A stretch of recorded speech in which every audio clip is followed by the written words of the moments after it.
Thank you very much for taking time out talking to me today. Oh, pleasure. Let's begin from the beginning. Where did the inspiration come from to write this screenplay?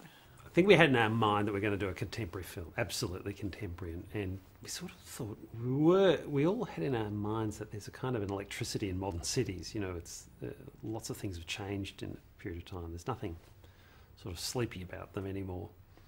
And then we'd found that a lot of the things that amused us were observing, you know, being in your 20s in the city. You know, they eat out 4 nights a week, they change jobs every 3 or 4 months, and all fun and good. And then we'd got to know Josh and a lot of his friends. He did Thank God You're Here, which is a television show, and we sort of spent a lot of time with a lot of young comics, and we used to laugh with them about. We all felt the same, but we felt that our life in our 20s was completely different from their life in their 20s. They were much more global. You know, Josh seemed to be in Africa or LA, or he was never in the one. He didn't have a house. I'm not sure that I ever really found him consecutively with the same girlfriend, and so we started talking about this thing, and one thing led to another. We said that's a really good setting for a film. Or in our minds was. Yeah. The idea of the quarter life crisis. Why do you think this has come about in my generation and a lot of people in my generation?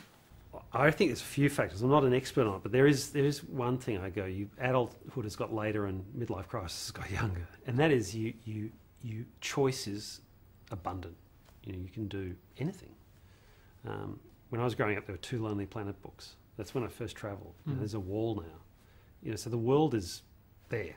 You know, it sort of says to you, you can go anywhere.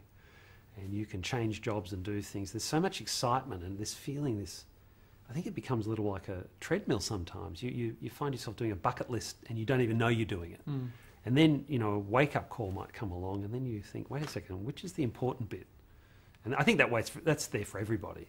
Whereas in the old days, even recently, people were often married at 24. And so the midlife crisis was having never gone through that phase.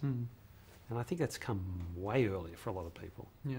You made a lot of contrast from your generation to, say, Josh's, my generation. Yeah. When you look at the way that he lives his life, the travel, the women, all these kind of things, do you look at it with sympathy or with envy? No, not sympathy.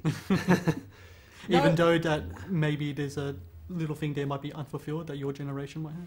No, I think maybe a generation back behind me or 2 back behind me might feel that. But it was, you know, there were a lot of similarities. It just the explosion of choice and technology and cheapness hadn't happened.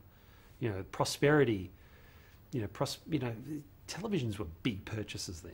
They're nothing now. You know, and you multiply that across 100 different things. You know, the big change. You add them all up, and there's massive changes. And so that's a different psychological problem to deal with. Is when you can choose 10 things, it's harder than choosing 2. Yeah. The thing I found really different to this film compared to the other ones is the editing. I found it to be much quicker, much snappier. Is that something that was pre-planned beforehand? Is that something that comes out from just post-production and how you want to put it? No, I was pre-planned, but whether it comes off, I'll leave you to judge. But it was definitely that. I think with comedic scenes, you have to settle down pretty soon because, you know, if the camera's jumping all over the place, especially when we write the way we write, it gets too much.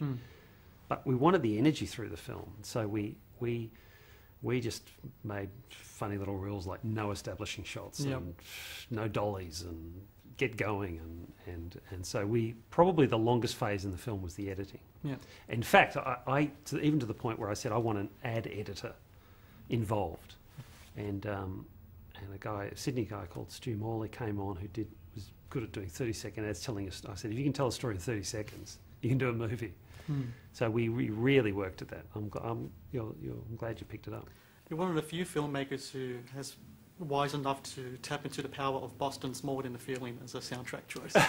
Talk to me about your soundtrack choices in this, because you've got the double album coming out, great songs on there. Yeah, look, it's interesting because I thought More Than a Feeling's different to a lot of that glam mega super rock of that period, and I thought I put it in because I thought that's not going to pass muster. Someone's going to say, oh, that's like putting in the song from I don't know.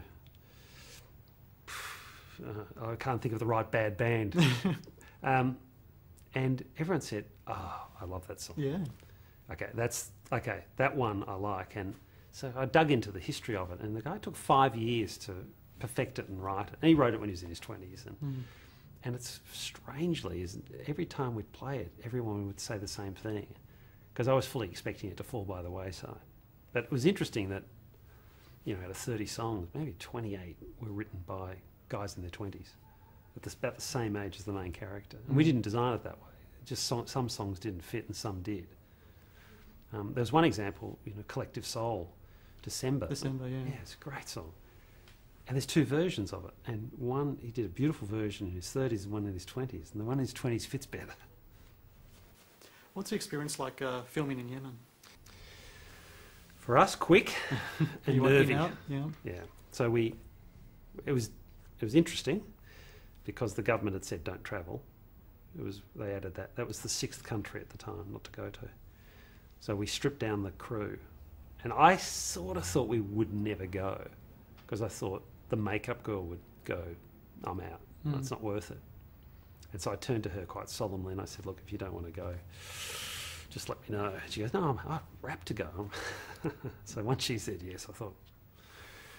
So we flew in, maybe we were out of there within 48 hours. It was interesting. They said, look, if you're Western in Yemen, they assume you're CIA. Because there are I didn't see a tourist there, which is a pity because it's, you know, a truly stunning place. Yeah. Last question. 12 years between the dish. And any questions for Ben? Yeah. I love all your films. I like to see more. Any chance we're going to see another film come across a little more quickly? So we'll go back to calling them the something. It's funny. Original films are slightly harder to make than.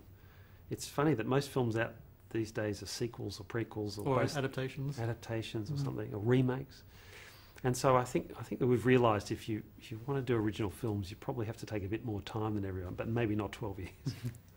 Great. Well, I thank you very much, and Thanks. congratulations to the film. Oh, thank you. Thanks. Cheers, mate. Cheers. Much appreciated.